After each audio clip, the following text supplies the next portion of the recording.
mga kaguro! Welcome back muli sa Guro Tayo TV. Thank you so much po sa ating mga new subscribers. And to our new visitors, please also consider subscribing. So, it has been a while. Ngayon lang ako ulit nakagawa ng video. But today, ang video natin is for the newly licensed teachers. First of all, congratulations po sa inyong lahat for acing your board exam. Ngayon, if you want to join the ranking for this school year, tignan po natin yung mga criteria, requirements, and processes na possible na mangyari during your application.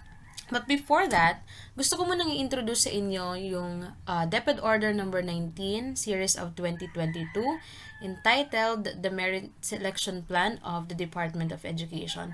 So, dito po naka-anchor yung process and guidelines ng selection, promotion, and placement ng teacher ngayong taon. Hinihintay po natin, ano po sa mga hindi po nakakaalam, meron po tayong hinihintay na IRR for Executive Order number 74, Series of 2022 na nilagdaan po ng ating former President para po sa career progression ng teachers. So, along with that, ay bago pong selection process ng DepEd.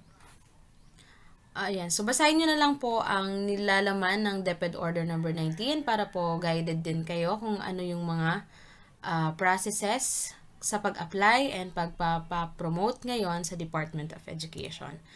Pero some of the content of the DepEd Order number 19 is number 1, publication and posting of vacancy, submission and receipt of applications, comparative assessment of applicants, appointments, and others. Isa rin po sa mahalagang content ng DO number 19 is the documentary requirements that you need to prepare upon application, at ito yung mga sumusunod. Number 1, letter of intent addressed to the head of office or to the highest human resource officer designated by the head office, and also your PDS. Make sure na tama yung makukuha ninyong PDS. Ano po yung nakalagay sa taas is misrepresentation at hindi po misinterpretation. Next, photocopy of Certificate of Eligibility or Rating. Makukuha nyo to sa PRC. Photocopy of your TOR and or diploma if available. Photocopy of service record if you have. Photocopy of certificate of training, photocopy of the latest appointment if you have, and omnibus sworn statement, checklist of requirements, and other documents that may be required by your SDO. Take note po, lahat po ng photocopy document. Alright, i-make sure lamang po natin yung ating pong mga photocopied documents are authenticated by the agency or office kung saan po natin na-obtain yung document. Alright, disclaimer lamang po, ito po ay guide lamang. So, like I said, we are still waiting for the IRR, guidelines, or implementing rules and regulation ng Executive Order number 174, Series of 2022, which was signed by our former President. At yun po ay yung sa Expanded Career Progression System sa Department of Education. And together with that is the guidelines for the hiring of the new teachers. Pero meron na pong mga SDO na naglabas po ng kanilang guidelines at meron na po silang recruitment or hiring ng Teacher 1 position sa elementary, high school, and senior high school. Kaya kailangan nyo pong i-follow ang iyong respective na SDO at alamin kung meron na po silang guidelines. Right? Pero based po sa mga nakikita kong mga division memo, for ranking or for hiring, ito po yung mga nakapaloob na criteria. By the way, this slide po was from Bureau of Human Resource and Organizational Development of the Department of Education. Posted po ito sa Scrib noong 2020 by Ashley Laina de Assis. Entitled PPSD-Based Evaluative Assessments for Teacher Recruitment, Selection, and Placement. So, hindi ko pa sinasabi na ito yung guidelines na gagamitin ngayon, pero baka may mga bagay dito na i-incorporate ngayon sa process ng hiring. Ano po? So, ito yung mga criteria. We have education, training, experience, and rating. We have classroom observation, and teacher reflection. During my time, yun na nagparang po ako, wala namang classroom at teacher reflection. Meron po kaming interview and EPT. Yun po yung nawala sa mga guidelines ngayon na nakikita ko. Ito yung pointing system nila. Sa education, it's 10 points. For training, 10 points.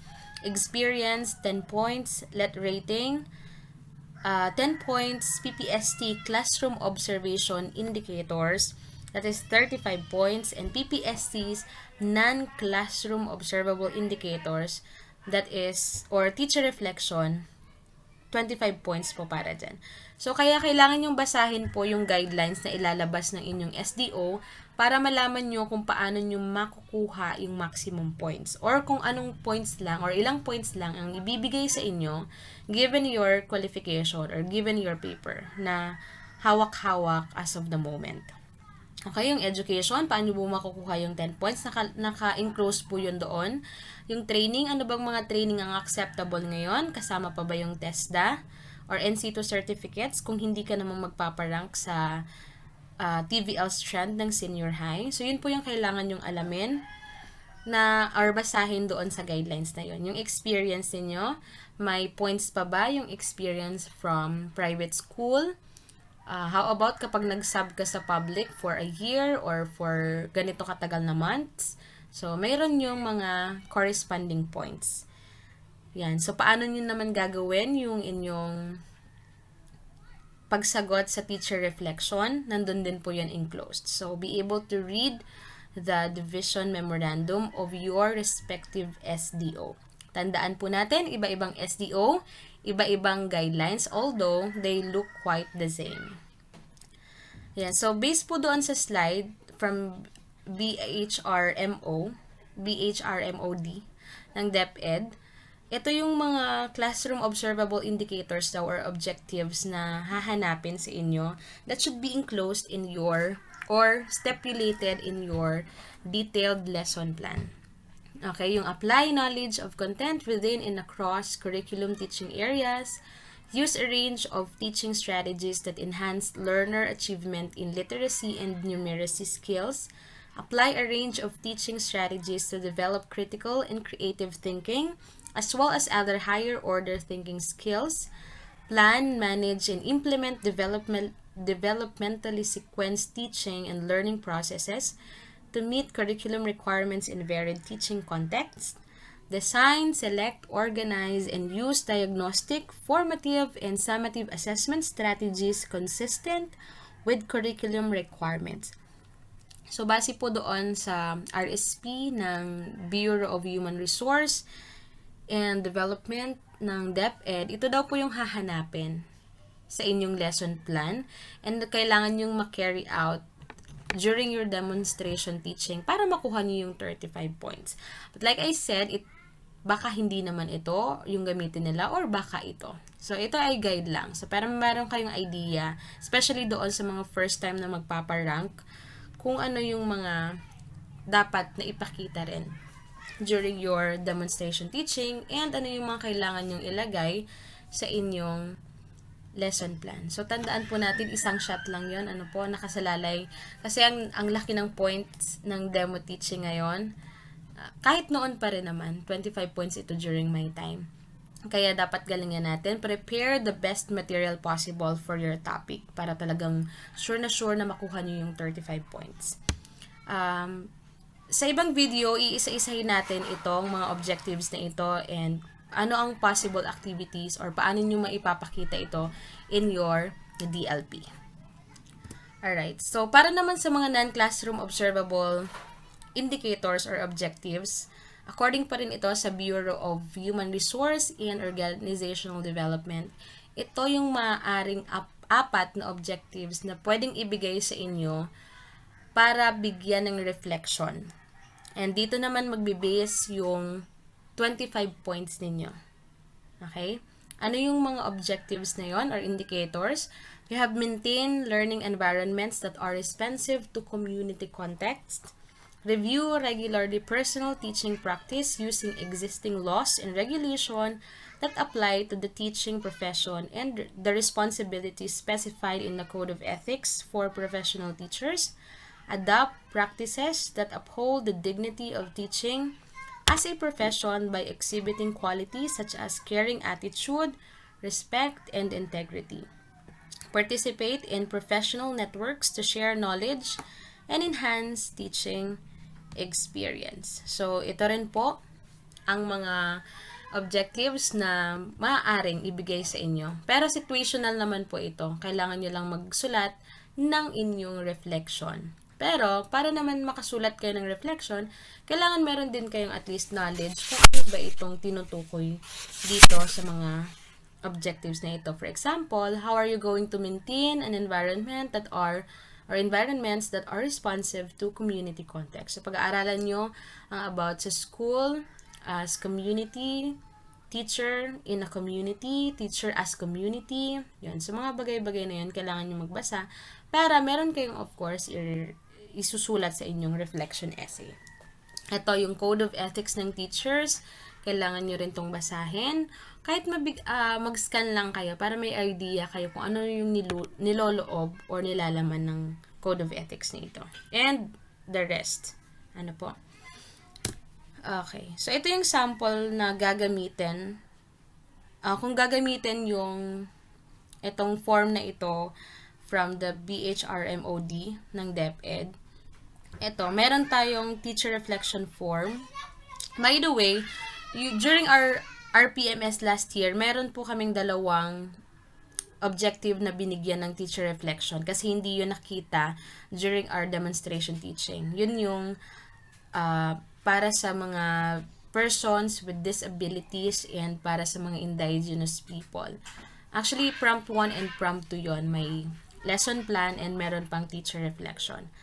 Pero like I said, itong apat na ito, possible tong ibigay sa inyong situational for your reflection. Yan, so bibigyan kayo ng form na ganito and then it has a question. For example, sa objective number 6, yung question is, how do you maintain a learning environment that is responsive to your community context? So, may question siya, kaya hindi naman kayo masyadong mahihirapan. You just have to reflect, incorporate your experiences, and your idea in the objective or for the objective. Ito yung possible rin na rubrics for rating na gagamitin for your TRF. Okay, nakalagay dito. I-target nyo na agad kung meron mang ilalabas na rubric for TRF, yung 5 or yung highest points. Yun na lang yung basahin nyo, the rest wag na. Kasi dapat lagi nyong ita-target yung highest point. Okay, dito nakalagay, applicant was able to provide anecdotal and situational examples that support the demonstration of the objective. The examples, justifications, practices, instances provided by the applicant are aligned with the objective and showcase the applicant's deep understanding in the objective. So like I said, your understanding, your experience, your examples, practices, your own practices as a teacher if you are teaching, pwede mong ilagay dito sa iyong reflection. Ayan po. The response contained little to grammatical and technical errors. Yun. So, nag-aral na magsulat ng less error sa grammar and other technical aspects of writing. The applicant has good command of the language used. Alright. Base dito, hindi lang yata English yung ibibigay. Baka if you are a Filipino teacher, baka Tagalog din yung ibigay sa inyong situation. Pero, hindi natin alam yan. Malalaman nyo na lang yan during the time. Alright, so, reminders now. Evaluators assess the applicant's demonstration and or understanding of the objective based on the narrative and responses, not the quantity of narratives or experiences. Long answers do not automatically merit an exemplary rating. So, hindi ka maglalagay dyan ng iyong narrative, ang kwento ng buhay mo, no. Just something na nakarelate doon sa objective. Okay. So, ito yung mga steps and processes of the ranking para to sa mga wala pang idea. Kagaya ko when I was applying also, wala akong ka-idea. Basta I just followed my instinct and may tinanong din akong isa kong friend kung kasi nauna na siya sa akin na magpa-rank. Pero ito yon. Yung first step, of course, is to review the guidelines and criteria for hiring. Follow your SDO. Nandun yun sa page ng inyong SDO.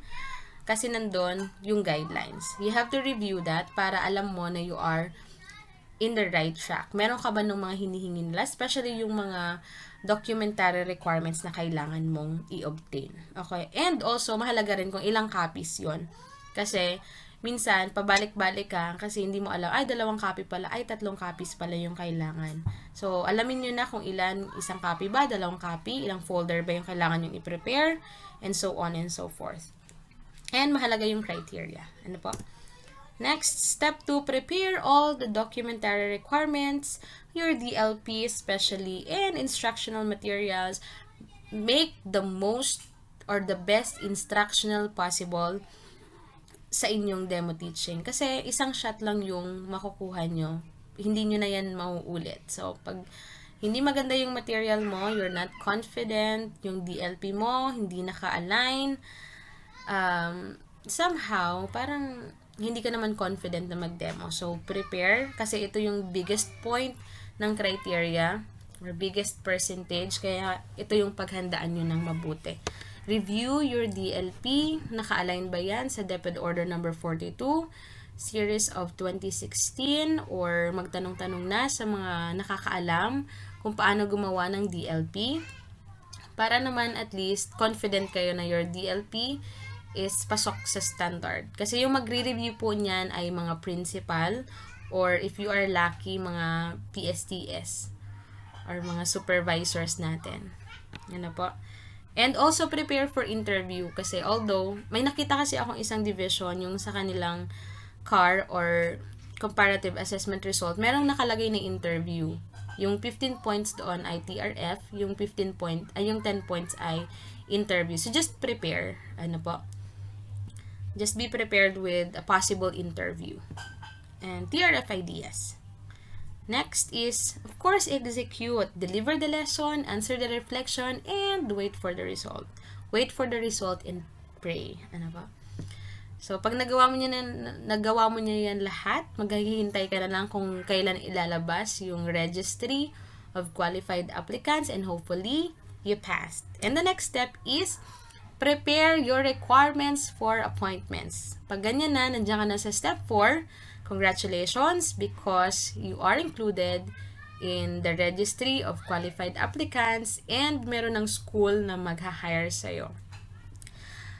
And that's all po. Sana yung mga baguhan nating teachers na gustong mag-apply sa DepEd, sana may natutunan kayo dito. And please also subscribe because I will also make videos on how to make DLP, to create or to write your DLPs, paano ba gumawa ng LOI, paano i-fill out yung revised yung PDS natin, na revised 2017, and other documentary requirements, paano mag-request sa PRC, and many others. So that's all for today.